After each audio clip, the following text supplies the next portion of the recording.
Great to have you here, Ronnie. Thank you. I'm so glad to be here, Paige. We met a few months ago, and I love your mission and your determination and commitment to take what's happened in your life and help others because you're going through it, you've been through it. And so I just really honor that. So thank you for having me. And what's a little bit that our audience can hear about you? Well, first of all, I'm Ronnie Lowe, life coach. Ronnie Lowe, Lowe is for Loiza, my last name. I'm a certified habit coach. There are such things. I'm a certified habit coach, and I'm a master certified professional coach, life coach. And when I first heard about coaching, I was like cynical, but I took it seriously. This was after the pandemic. I was helping people get as fit as they could be in fitness because I was a personal trainer. I couldn't go to people's homes anymore with the shutdowns or the boutique studios. But a lot of women, especially, even though we pulled our big girl pants up, a lot of women didn't want to be indispensable at work, whether they were the boss or they were working there. And they just were not fitting fitness in their lives. And I'm like, I thought everybody bought a Peloton. So I was helping people find why. Why aren't you really? It was all mindset. This is leading to how I help people who have brain injuries and chronic pain and such is we found out the reasons why, and then we would get to what can you do, tiny actions in their day. And I became a fitness coach, a women's wellness coach, a Fab After 50s coach. I've evolved. Then I took it seriously. I'm like, all right, what is this life coaching thing? Because somebody actually said you should be a life coach. And somebody else like, God, you coach so well. You should charge for this. So I went to school. I've gone up in the levels and I help people in all areas or aspects of their lives. But I saw the common thread, whether it's in their career, their relationships, their self care, their parenting, their health and wellness. It's doing the tiny actions daily that you don't think about anymore that turn into habits. Habits become a part of who you are. And that's what drives most of your day and most of your way and your habitual way of thinking. So, fast forward to now, I have worked with especially one gentleman who had a stroke. He can barely speak. He has a podcast now. I've worked with other people. One lady who has sickle cell anemia. People don't see the sickle cell anemia symptoms until they do because you look fine, you look healthy, and then it sets in. And I've worked with others with chronic pain. And the thing about chronic pain is often, Paige, people look at you, they would never know that you had a brain injury, right? But Yeah. same thing with chronic pain. It's hard to prove it to people if it's not something visible, like I have a broken arm, you know? Um, so that's a lot of mindset work. So I've helped people create habits because habits drive 40 to 50% of each of our days. The rest is flexible, intentional, changing your mind, that kind of thing. But 50, half of your day, 50% of our days are driven by our natural habits that come from the subconscious. So I found that it helps people, such as brain survivors, such as the gentleman with the stroke, to rely on their habits that will sustain the main things they have to achieve daily, or how to do, as I call it, and other people call it, executive functioning, how you function through the day, to make sure that the principal things that you should do in self-care, in taking your medicines, in rehabilitation, in occupational therapy, in whatever it is, that the main things get done. Because often people, and I don't know if you do, I'll ask you that question. Often you don't need, or no, you don't have the energy to do it all, or Yeah. can't. So at least the main things, these habits will make sure that the foundation for the essentials. And your life is changing because you weren't that way before the brain injury. You weren't that way before a stroke. You weren't that way before something set in, or That's that you awesome. diagnosed something. Well, I'd like to organize my business so that it runs well, depending on if it's a low energy spoon day or not. Explain that a little bit if you would, because I think people who have gone through injuries understand, or any kind of pain, but perhaps people who have loved ones or friends don't quite understand how it affects you. Would you explain it just a little bit? It's the spoon theory of energy, where if everyone starts out the day with 10 spoons, then perhaps someone with a brain injury or other chronic health condition might start out with only 8 spoons in comparison and have to work around that and have enough spoons left over to have enough energy to restore the levels to the next day. Yeah. Yeah. So that's a great way to put it and a great way that it's set up. And so I help people see, along with their doctors, along with their therapists, the physical therapists, along with everybody involved, along with their family, what are the essentials if nothing else gets done? What do you really need to do first to survive? First, second, to live, because that's first and foremost, self-care. And then we see what you can do, tiny little actions to, for example, you run your business. Some days you're going to be able to do more. Maybe it's your idea, because I help people find what they will do and what they're willing to do, not what they should do. Not a cookie cutter, well, you should do this and put it in your calendar and get this much done and 3 tasks a day. There's no formula.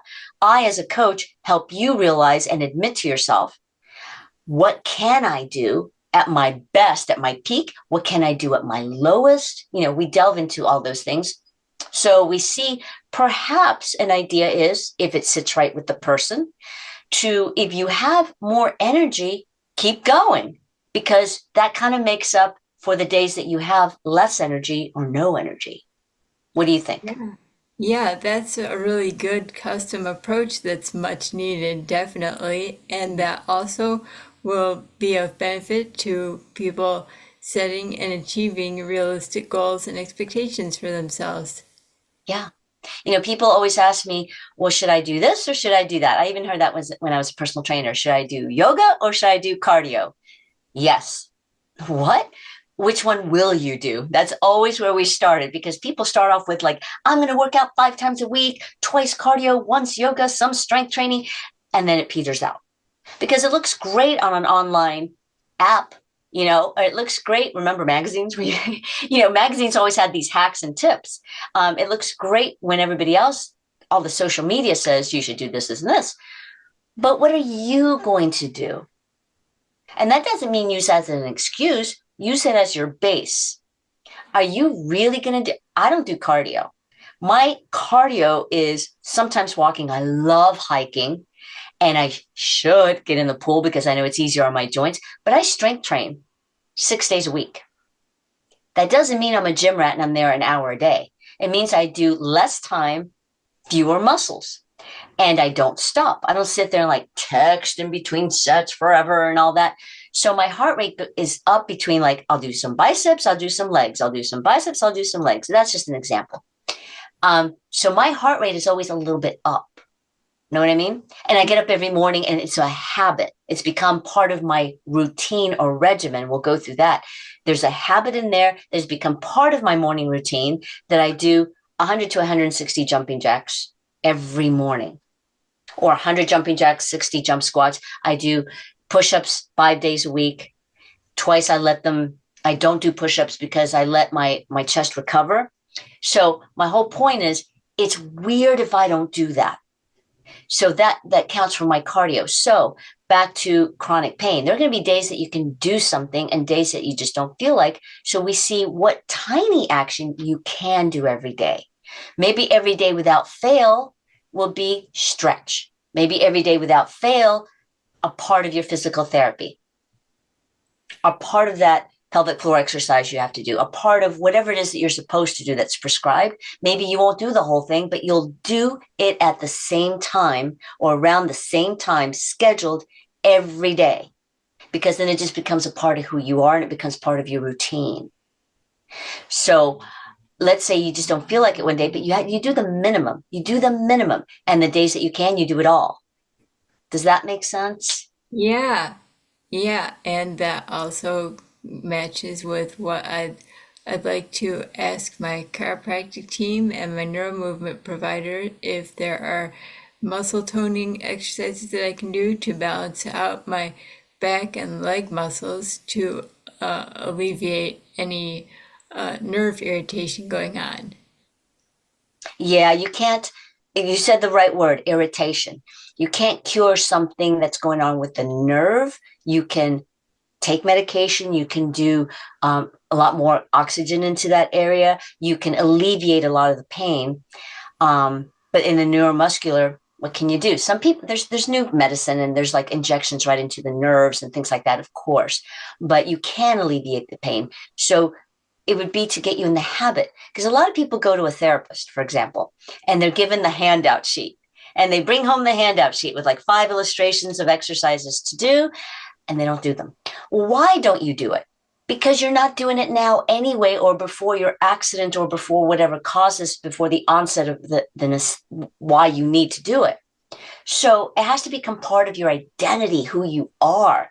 We weren't born with our habits. Our parents taught us, or whoever raised us, conditioned us to do a habit, brush our teeth, tie our shoes, whatever it is. And we've conditioned ourselves. If you're 10 years old, you've got 10 years of self-conditioning. 30 years old, 40 years old, we've conditioned ourselves and we've allowed others to condition ourselves.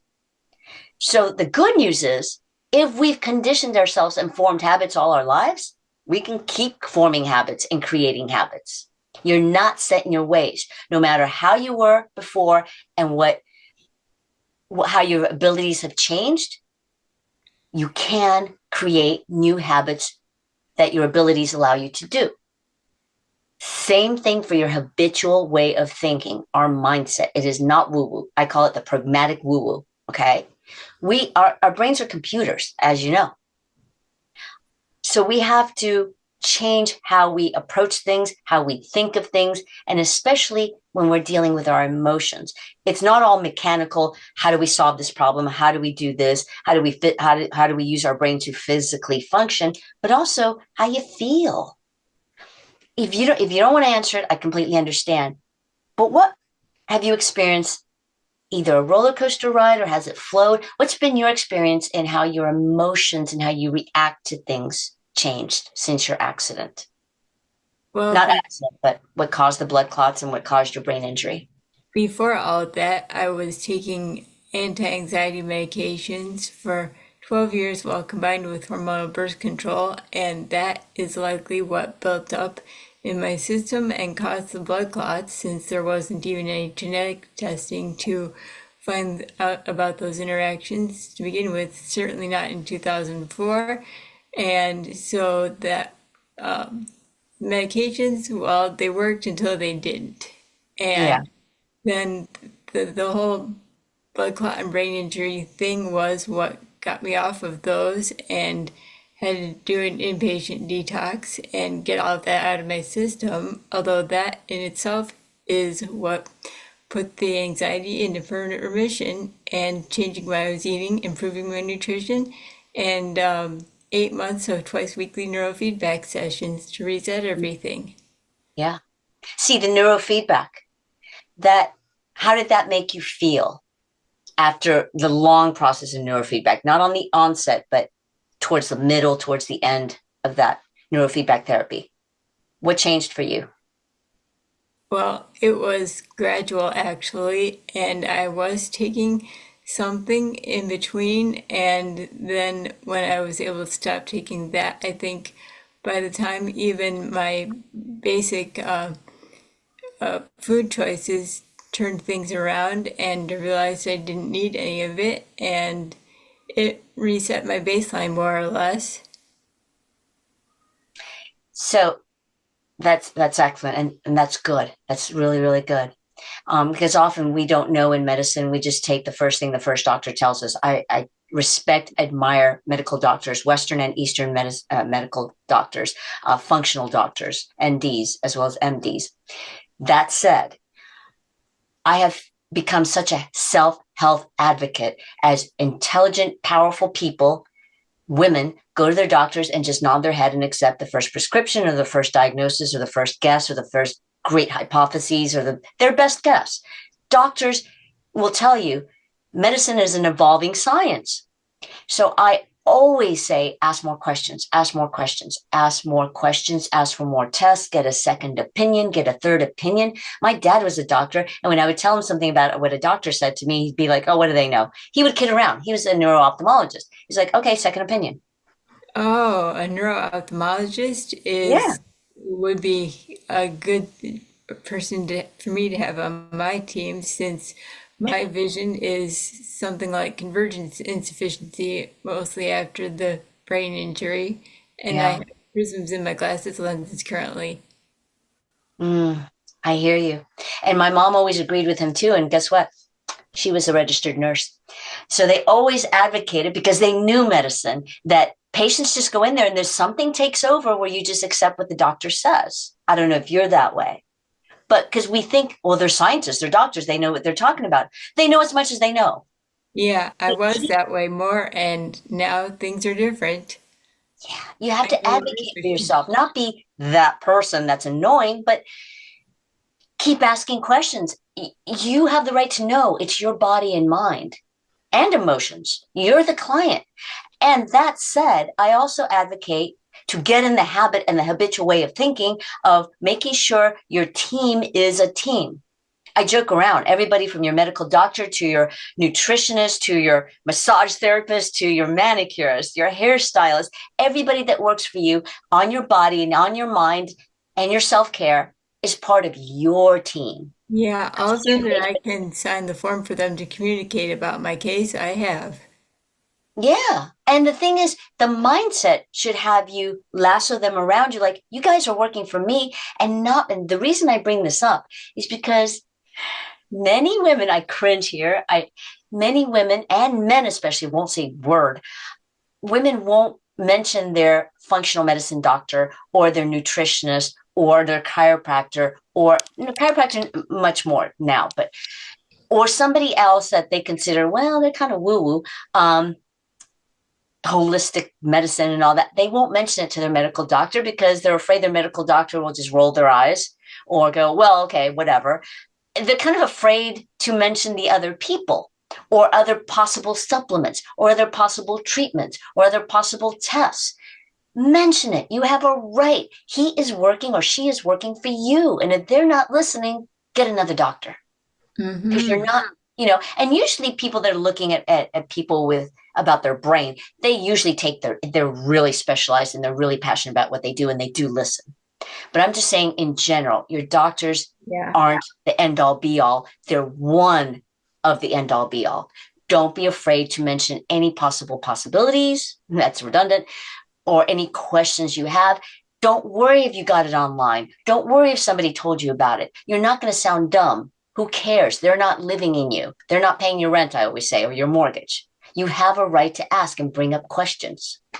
Yeah, there's also the specific question that I may bring up with a uh,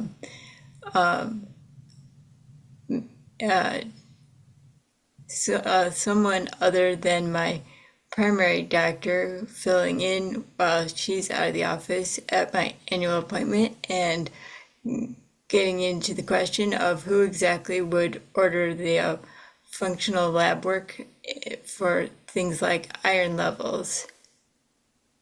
Yeah, your blood work, your blood panel. Yeah, always ask questions. There's something else I would like to bring up is how habits, some people think that habits are, oh, another chore or must do, and it's heavy. It's like, I don't know if I can create another habit. Creating a habit is not adding more to your plate or giving you an 11th spoon to those 10 spoons. It's not.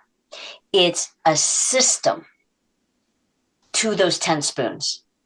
There's a string attached to all 10 spoons. Sometimes you don't use one, that's okay, but they're all still attached. So you don't add more, you connect with that string, you connect it to something you already do. Quick example. Let's say, what do you have anything to do for your self-care and your health in the All morning the that you have to supplements do? I take, and Okay. I've moved into taking some of them 3 times a day now instead of just two, but I have corresponding pill boxes, and there is some finagling to get them all to fit, but that still works for me if I can take one day every week and get them all out of the bottles and into the boxes by day and time. That works for me. You boosted your ability to do it. Okay, so Do you have an exact time that you just naturally do it in the day that you take your pills? Oh, well, I have a detox protocol that I'm working on now where there are three of them that I take in the morning, well, when I get up and happen to be in the kitchen and drink 16 ounces of water with, and that happens 45 to 60 minutes before breakfast or any other supplements. See, you just said exactly how you form a habit. You do it in the morning, right before you eat breakfast, with 16 ounces of water. See the system to something you already did anyway. You already got up and you already made breakfast, correct? In your life. Yeah, Now you're linking it to something. I'm about to make breakfast. This is part of making breakfast. It's not in addition to, it's part of it. You cannot eat your breakfast unless you take your medicine and 16 ounces of water. It's just like boom, boom, boom. Like when you brush your teeth, the first step is get that cap off or pop it off. Second step, squeeze the tube. Third step, brush your teeth. You're not going to walk away with suds in your mouth. The fourth step, you spit it out. It's a system you don't think about. You don't have to think, oh, what do I do now? What do I do now? Because we conditioned ourselves. Same thing with the habit. First, you say, and you decide, and you have. First, you have to have an activator. Something every day activates that action. Every action you take has an activator, whether you think about it or not. Something activates it. So something in your brain activates it because it gets familiar. Same time of the day. So something activates you to open up and go to that pill box, right? Something activates you to pour that water. You think about it. It's the thought that activates it because you see the same things and you go through the same thing every day. So you need to have an activator. And I joke around, but I'm going to grab this for people watching. This is a Post-it, right? It's in front of my face. I still see you. I still see your burgundy, I think, cranberry shirt and the flower above your printer and your blue curtains and everything around me. Why? Because the Post-it just becomes part of the peripheral vision. If you have Post-its all over the place with reminders, a lot of people just stop looking at those Post-its. They're just there, like wallpaper, right? So yeah, it might work, but often the vision boards and the Post-its don't work, as don't alarms. They set off the alarm and they keep doing what they're doing. So for many people, yes, the alarms and notifications work, but for many people, they don't. So we have to come up with in our coaching, or you by yourself, how you are going to get activated to do something. I'm sorry, I know you're yawning, but so nervous there's system an activator. failure. The second step, you might be hungry. The second step is boost your ability to do it. You gave a perfect example. Every week, you put in the amount of pills you need in the different little containers of your pill boxes. You boost your ability to do it so you're not running around opening 10 bottles every morning. You've got your box there with the little containers. So we boost the ability to do whatever it is the minimum that you set out to do every day to take care of yourself, right? The Yeah, and third I step, also have brought in a systemized habit to meal prep and planning, where every week also I choose recipes to make and then make a grocery list based on the ingredients needed. And then a day or two after the groceries are in, by then I've started meal prepping and like batch slicing vegetables and putting them in containers by recipe and the spices and things also. there you go. And that's your routine. You boosted your ability for that routine and to have what you need by the little tiny actions. You've set out when you're going to do that, and then you helped your ability to do all that through that system. Habits are systemized. They go so rapid fire in the frontal part of your brain that you don't think about it. So you're set in that way. You reset. We weren't always doing that all our lives. So you boosted your ability. Another thing in boost your ability is tell people what you're up to. Tell the necessary people, your family members, your friends, your colleagues, your peers, whoever in your world who you need to tell what it is that you're up to or what you're going through so they don't get in your way or so that they understand or so that they support you. So those are good boundaries. You set up like, this is my life and I'm maintaining my boundaries. That's not setting up a wall for other people. That's actually having this line in your life of no matter what, I'm within my boundaries and I maintain them for me. You cannot control other people. You can only control yourself and maintain that boundary. Also, when you ask for support, guess what? You'll get it, or at least people won't get in your ways, and at least they'll understand. So it's good to ask for support. That boosts your ability. Now, anything you need, like take things out of the cabinet, take things out of the cupboard, take things out of the house that are going to get in your way. I don't need those donuts there. I don't need the whatever there. Also, bring in what will help you, like your grocery list, like your containers, your Tupperware, whatever it is, your food containers, whatever will help you drink those 16 ounces. You boost your ability. The third thing is celebrate, celebrate, celebrate every single little action and step at first, because everything you do, your brain wants an instant reward, whether you realize it or not. Good habits, bad habits, subconscious habits you don't think about. That's the It's like, stuff that okay, you're receiving also. yes. So let's say you brush your teeth. You don't really reward yourself for that, but your brain is going, accomplished, clean teeth, done. So when you're creating a habit, celebrate it out loud. Because when you say it out loud, and if you say it out loud and write it down even more, it's somatic. The more you bring in the senses, the more that you wire your brain. The more that fires together, wires together. So even if you just look at yourself in the eyeballs in the mirror and go, done, even that neutral, boom, that took a second.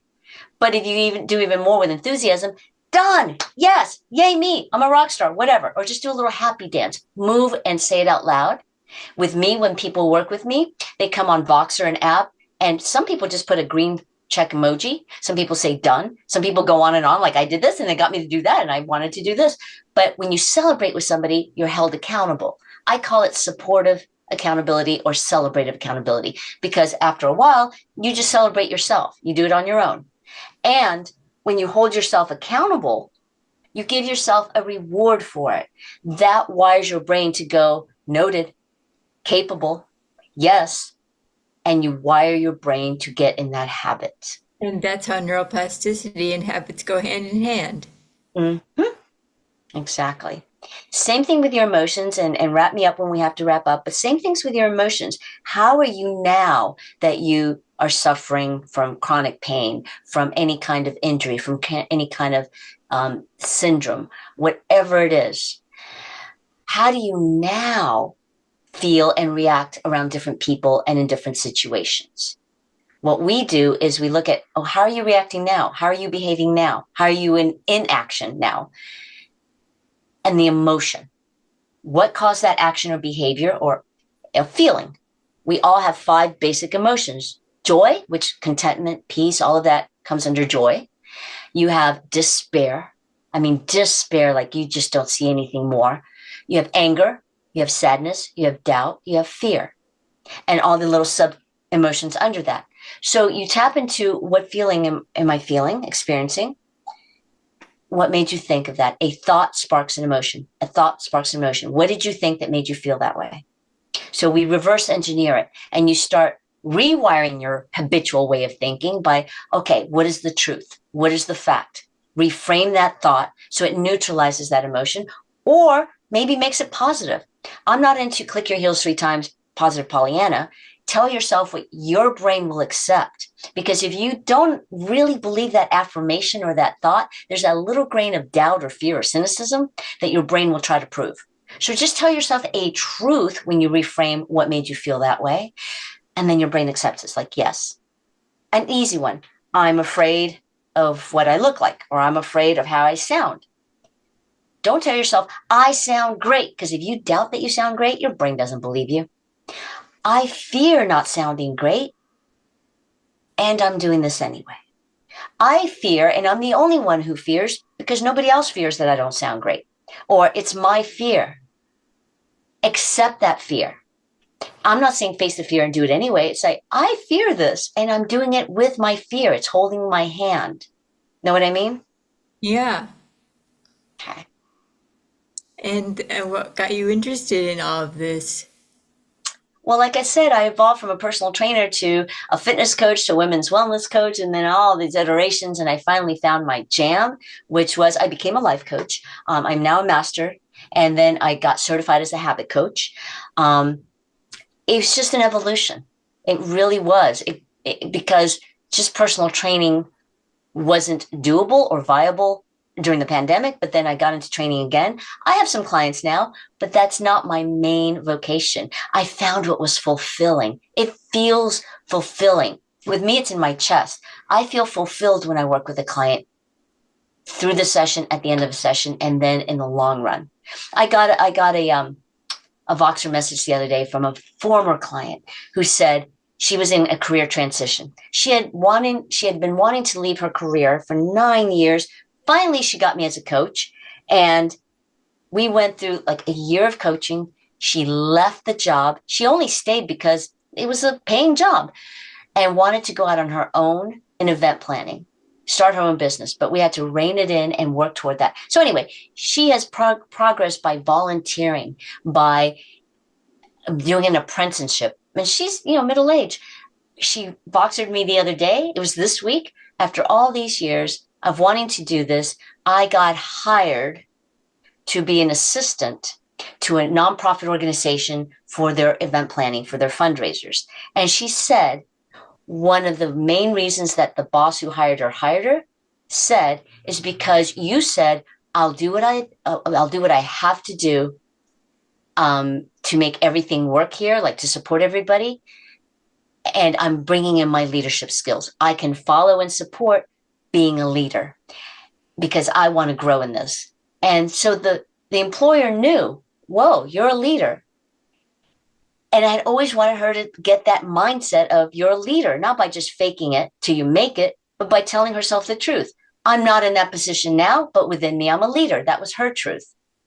So the same thing when you're taking care of yourself in self-care, you can change how you think of things, and that changes your emotion, and that helps drive you on the best of days, on the greatest of days, and on the lowest low energy days. Yeah, that sounds about right.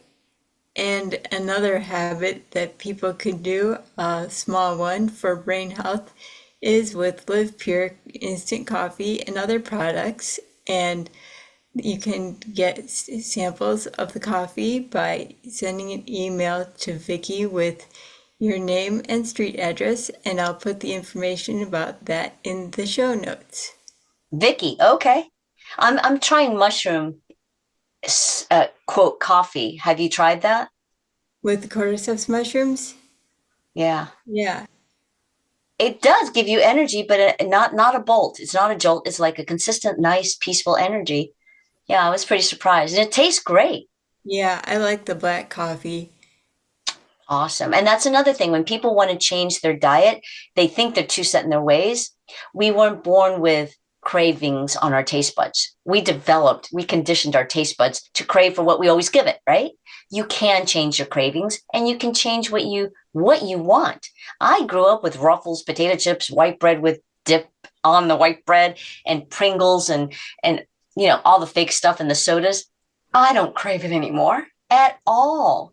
At all. I crave a juicy pear. I love my banana a day. I love fruits and vegetables. I crave them. I don't eat them because I should. I actually want them. People think I'm a vegetarian sometimes because I love beans. I'm like, no, I just love beans. I Yeah. love all kinds of beans. Give me a bean. I love it. So you can retrain your taste buds. It's three things. And then, I know you have to wrap up. When you're eating your diet, it's how are you in the habit of eating? What are you in the habit of eating? How much are you in the habit of eating? How can be, are you eating in the car? Are you eating on the run? Are you eating in front of your computer? Are you eating standing up in the kitchen? Are you eating in front of the TV so you don't realize how much and you don't savor it? What are you in the habit of eating? What do you choose? And how much? Notice it, because you could be under eating, you could be overeating, but you don't really realize it. But all those are habits. Yeah, those are some great tips about nutrition and habits, Ronnie. Thank you.